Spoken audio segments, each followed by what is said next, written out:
Welcome to Guide Guru. We hope this video helps.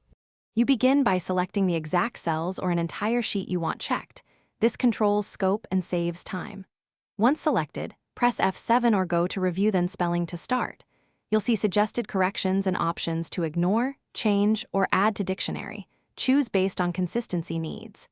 Make sure to watch for capitalized words and proper nouns because Excel treats them differently.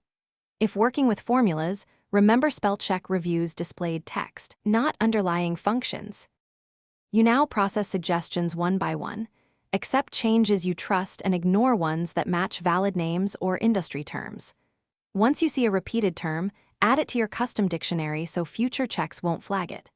If you need central control, go to File, Options, Proofing, then Custom Dictionaries to add or remove dictionaries and set the default.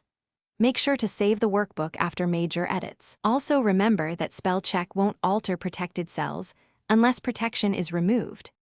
You finish by rerunning the spell check to confirm all changes are clean. This catches edits made during correction.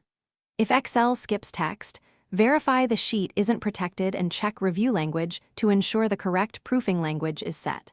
For bulk or pattern-based fixes, use Find and Replace before or after spell check to handle consistent mistakes.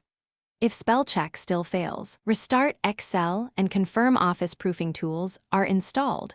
Reinstallation fixes missing. Thanks for watching. Consider subscribing if we helped you today.